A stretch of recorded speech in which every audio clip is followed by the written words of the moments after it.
What's up, YouTube? It's your boy.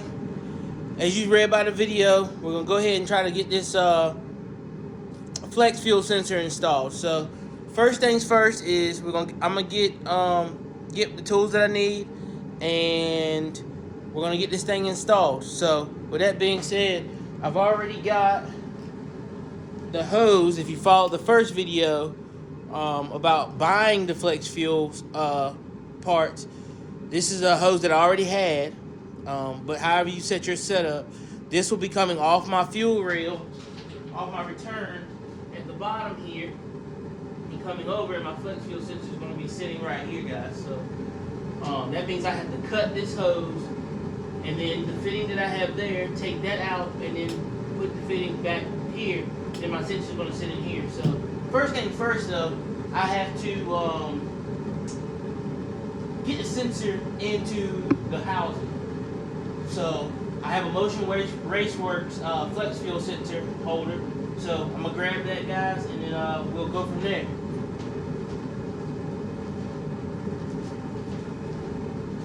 Alright, so this is what I got. Motion Raceworks flex fuel sensor holder, as you see right here. It has mounting holes right here, so you can mount a firewall, chassis, anywhere you want to. Does not come with these adapters, so they're O-ring. So whatever size you're going to come out with, buy those accordingly. And to get this thing in, all we're going to do, you can either take this side off, that side off. It doesn't make a difference. And there's O-rings in there, if you guys can see it. So there's O-rings in there, and that's what seals it. So we're going to take these out, and let's see here. They're pretty long.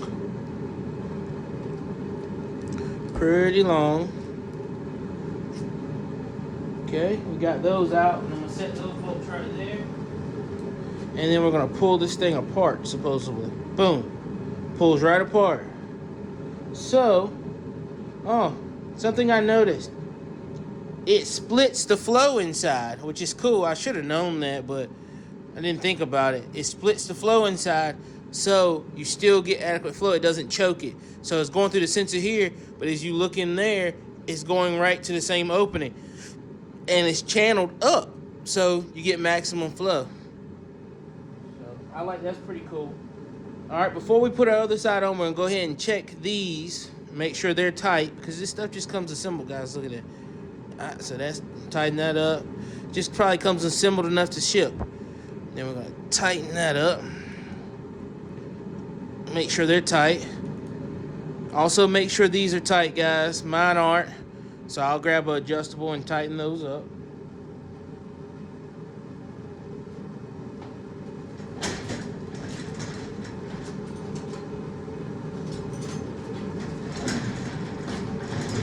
So before I put the other side on, I'll go ahead and tighten that.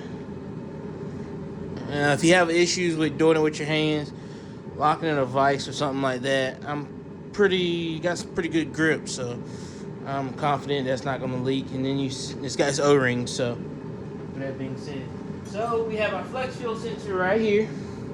This is a GM Equinox Silverado flex fuel sensor. And what you're going to do is it goes in like such, like that. Now, one thing I do see now, I thought you could slide it in, but you can't slide it in. You do have to unbolt both sides. So we'll have to unbolt the other side.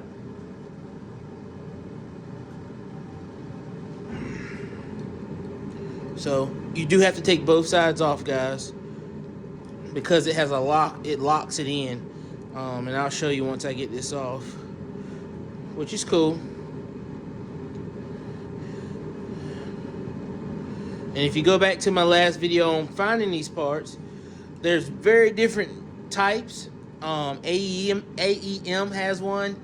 There's I forgot what company it is. I think it's more of an eBay company. They have a version which is made out of AN line, which is cool because it's like a bypass system. But but this seems to be the less bulky of out all of them. So, and I don't plan on screwing this to my firewall, to be honest with you. I'm going to try to just let it hang in line, and where it's going to be, which I said it's going to be along here, I shouldn't have to screw it to the firewall. Now, if I end up having to screw it to the firewall, I will do it back after the video, but I don't think I'm going to have to, because the lines are stiff enough, and the way they come up, it will support itself. So I don't want to screw it to my firewall, because maybe I want to take it out, and I don't want the holes for some odd reason. But we're going to try it for the video. We're going to go ahead and kind of get it in line. So we're going to pull that apart, and boom, there you go. So what I mean by it had a lock in it, and the reason you can't slide it in, is this tab right here. That tab right there locks into that channel right there. So you have to do it as such. Set it in there.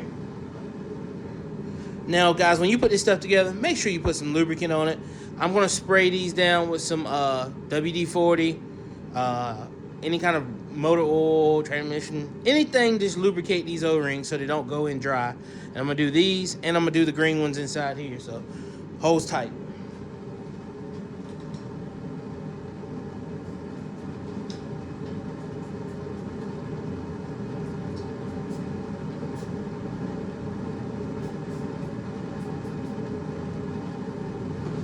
Alright, so I don't know if you can see it on camera, but I've got it up there, and you can see it dripping off right there. And then we're going to slide these bad boys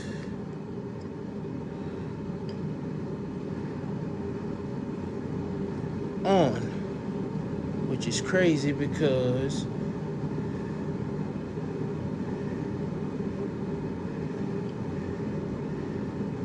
this is not wanting to work.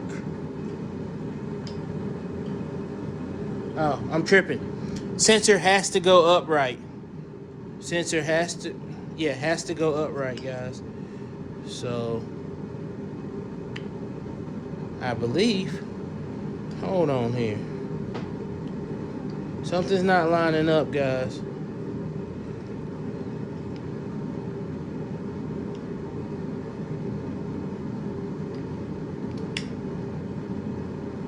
Why is this not working?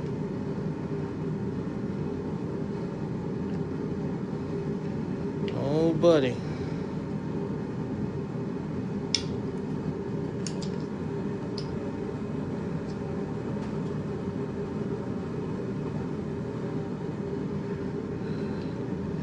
So I've got issues here, guys. I'm not sure what's going on, but these are way off. It's like the sensor is sitting too high. So maybe I can't use the Equinox sensor. Huh. That's a bummer. It has to go in like that. I don't think it goes in like this. Nope, because that offsets it. Maybe it goes like this. Let's see. Nope, still off. So I got some issue here, guys, so let me figure it out. I may have ordered the wrong sensor, and we'll go from there. Alright guys, so I'm back. So I figured it out. I knew I had the right sensor. I'm tripping. So it can only go one way, and that's why you have the channels here. You have to slide it in like that, and then it puts them in line, as you see, and you push it in, and then your O-rings, boom, you pop it together. Now you can put your screws in this one side,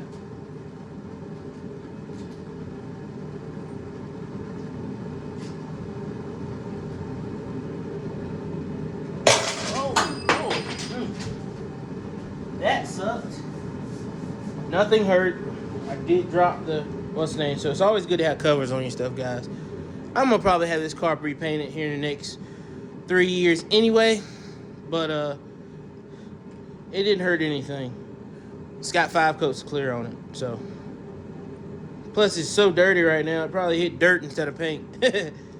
So, we're going to get this side going.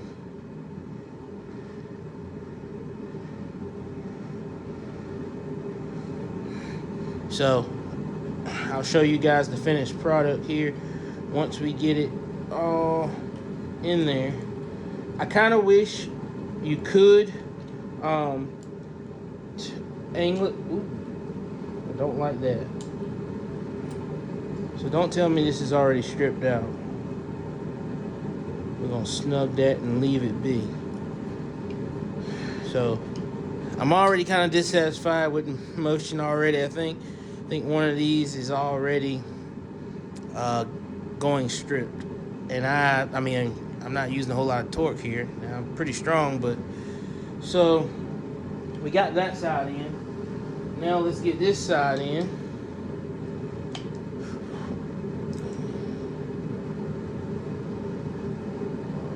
Oh boy.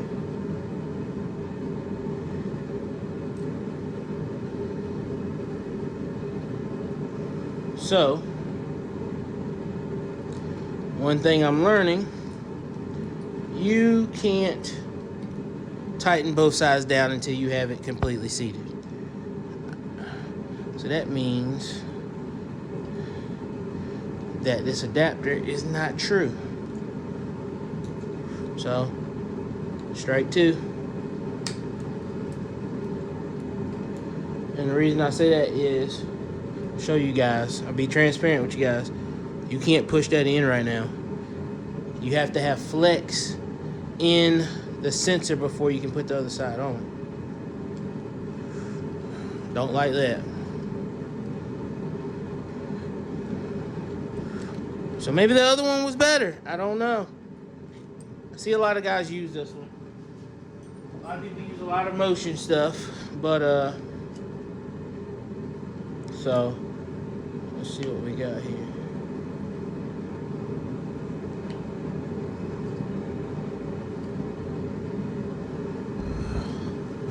It's not lining up, guys. I don't know what's up with that.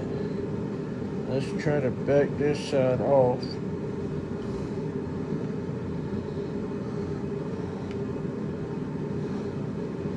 Not liking it, guys.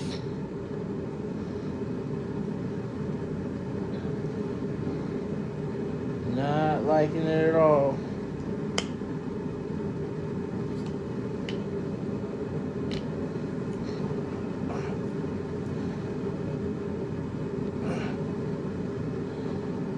So I got it in, but it is not true at all.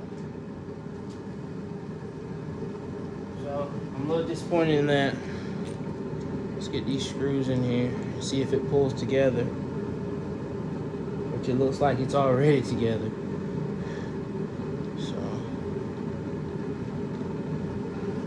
I don't know if it's my sensor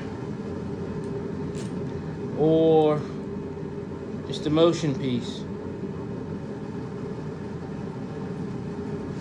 But I don't believe we should have gaps there. But there are O-rings in there that seal this thing. So we're gonna see. We're gonna try it.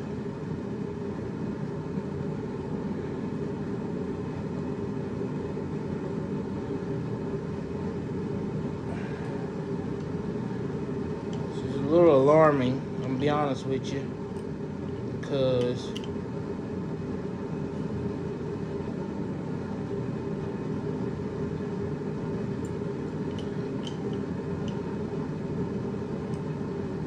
that one is already stripped, guys, so we're gonna see.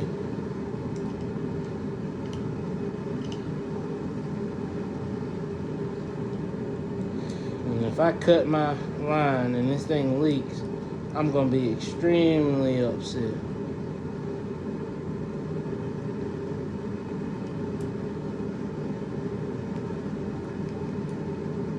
Maybe the sensor, but I doubt it. Maybe the sensor It's too thick. I just don't like that, guys. I don't like it. It's like it's got it in a bind. Look at it. I don't like that, guys. So I'm gonna end this video right here, and we're gonna figure something else out. All right, guys. So we got our sensor installed. We got our line in. We ran it behind the vacuum block, and we got our sensor right here. We cut this line back right here and reused this fitting and got it back on. So everything is tight. I've already started the car up and checked for leaks. Well, cycled the switch, checked for leaks, no leaks. I don't think I'm really gonna bolt this, guys. Not right now. I may. It's in an odd spot on the firewall, so you really can't. But it'll be perfectly fine there. And I don't think I have any issues. And then even with the wipers going, I don't think it's going to hit. And it has this guard right here, which is the bracket. But let's see real fast. Let's see. I'm going to turn the switch on.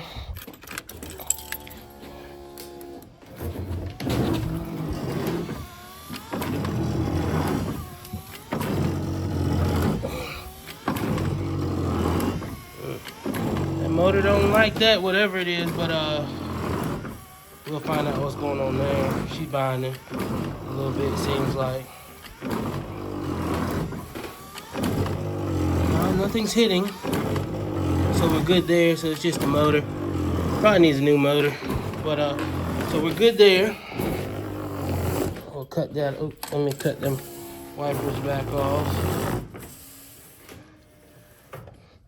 I don't honestly drive this car in the rain anyway, but if you get caught in it, we need some. So I'll figure out what's going on there. Battery may be a little low, I don't know. When it's running, it doesn't really bind like that.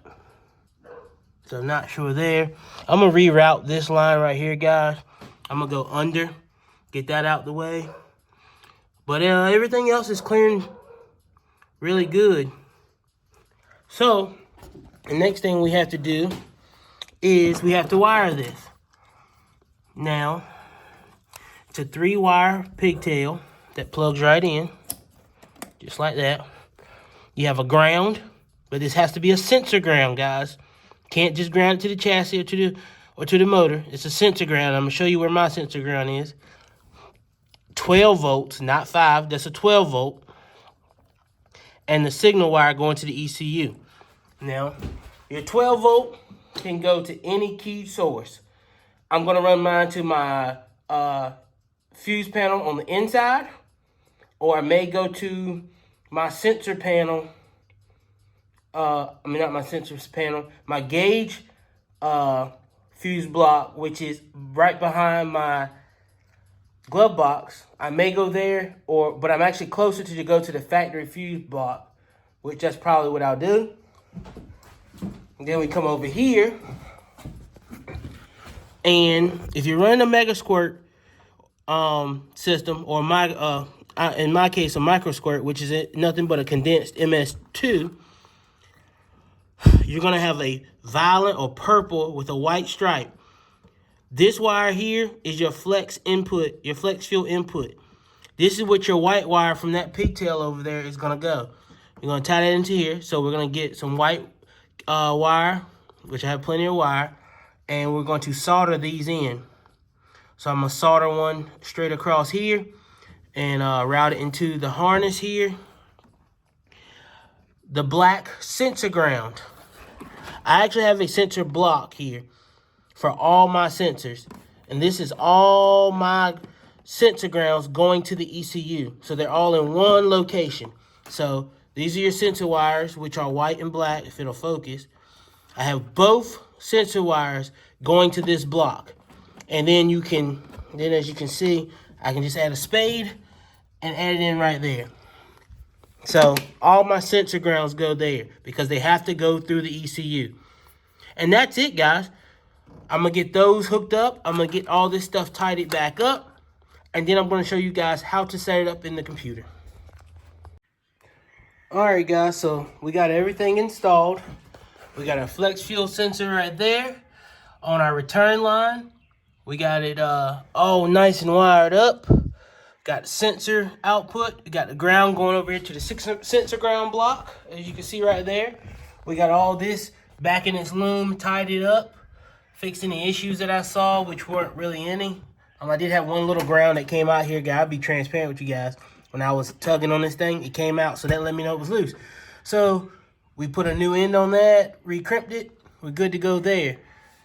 So now that the sensor's in, we have a 12 volt ran into the inside to the switch panel, well, to the fuse block, which gets turned on when you cut the switch on. Now we have to move inside and enable this in the computer. So let's go. I'm gonna grab my laptop here.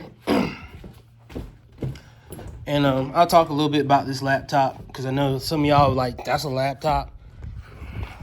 Yes, it's a laptop. So we're going to climb in the car here. And as you can tell from other videos, I did switch tuning laptops, even though there was nothing wrong with my other one. I just like this one. And let me get my serial port hooked up here. Okay. So, before I move on, because I know I'm going to get questions about this laptop. This is a Dell laptop Rugged Extreme convertible. So that means, as you can see, it's a tablet one way. And then, if you flip it up, and watch this, guys. Laptop. Go check them out. They're 7-8 years old, guys, but this one has been fully updated to new software. And the good thing about rugged laptops is they have tons of room in them to expand them for years to come. But anyway, let's go back to tablet. So now that we're hooked up, we're going to cut the switch on, and that will link us to our computer. And let me get this up here so you guys can see. So we're going to go to your project. Just going to pull up my project. Oh, I'm moving around too much for you guys. All right, so now what you have to do is you have to go up here to your fuel settings. So hit fuel settings. And you want to go down to fuel sensor setting / flex. So you want to hit flex. Oops, wrong one. Got fat fingers, guys. And as you see right there, it's disabled. So what you want to do is enable it. Enable. And it puts all your parameters for a GM sensor already in. So with microsquirt, you do not have to do anything. This is where you can make different changes. So your sweep for a GM sensor frequency, if it doesn't see no ethanol, it's 50. If it sees 100% ethanol, it's 150 hertz is what it reads. And as you see that right below it, 0 at 50, 100% ethanol at 150 hertz. Fuel multiplier is 100, which would be your standard fuel table, and it's 163% more fuel on E85. So that means you do have to upgrade your injectors, guys, if you're not running. You almost want to double your injector size. With that being said, additional timing. You can actually add timing when you're using E85 to create more power because of the burn rate. But we're not going to get into all that. And then your baseline ethanol percentage is 0. Now, most fuel in North America is 8 to 10%. And I'm going to show you guys how to find your fuel percentage. If you don't check it with a test kit, you can use your gauge on your software and get around that. So what we're going to do is we can go ahead and hit burn. So now it is enabled. So now we want to get out of there. And you have to do a power cycle for this, guys. So we're going to power cycle, cut it off, cut back on. Now, if you don't already have one on your screen, which I've already configured this, ethanol percentage, and then I also put an ethanol correction. So right now it's showing 10%, and I will show you what you do with that. We're gonna go start this car up, and then we're gonna actually see what it reads. But right now it's reading 10%, as you can see.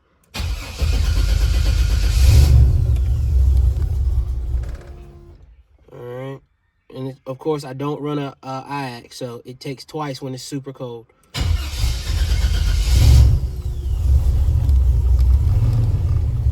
I can deal with that. So we're idling,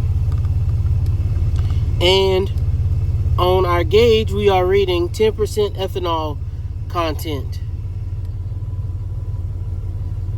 Let's see if that changes any. So then what you see there, your ethanol content, you want to go back up to your fuel settings, and you can be off 1 or 2%, guys.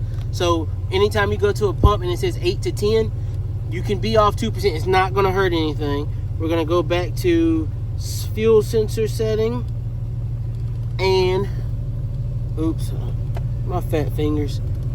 We'll go to fuel sensor setting flex. There we go. Now you see your baseline ethanol percentage. You want to change that to 10. That way it deducts what you run on. It's going to deduct the 10%, so it does not add that into your tune. So with that being said, we're going to cut this off. We're going to cut that off. And in this slot right here, where it says baseline ethanol, we're going to do 10%. Which, hold on guys, I'm going to have to flip this thing open. So, only thing and I know it's a way to fix it, I just haven't done it yet. I'm just really using this thing, is it doesn't want to bring up a keyboard when it's in tablet mode. I just know I have to enable it. So right here, you're going to want to go to 10%. And you can just type it in, honestly. I don't know why I'm doing it the hard way. 0.0. Boom. So now, as you can see when you have it highlighted, ethanol percentage in regular fuel assumes that the main fuel and spark tables are tuned for regular fuel. Allows flex fuel system to be enabled. So we got that done. And now we're going to cut the switch back on to burn. And it reserved it back to 0. So we have to put that back in again. Certain settings will not allow you to hold the setting and not unless it's hooked to the computer. And most time that's anything that requires a power cycle. So we burnt that 10% ethanol. If you're not sure, guys, just put 10 because that's your high trading. So you'll be getting more fuel instead of less fuel and you won't be running lean. But like I said, 1 to 2% will not throw your tune off to the point where you'll see a difference. Okay. So I always like to go back in, check my settings. So enabled, we're using the flex wire, which was the purple with the white. And we're not doing any additional timing right now. Added, so we're not adding any timing at, no timing at regular fuel, and 3.5 degrees at 100% octane, at 100% ethanol. And our baseline is 10, so that subtracts that out of the algorithm. And the fallback multiplier, fallback timing 0. So all that should stay the same. All right, guys, you are all set up for flex fuel. All set up for flex fuel now. So the only thing I would have to do is put E85 in this bad boy, and it would auto correct my fuel table to match what is in the tank. Now with my car, I'm running 60-pound injectors. I will have to go to 120s to get the full effect of E85, guys. So make sure that you up your injectors because it takes more fuel. As you saw in the algorithm, it's 163% more fuel. You need to double your injectors. I can't stress that enough. I have 60-pound injectors in here. I will be going to 120-pound injectors. So please make sure you govern yourselves accordingly.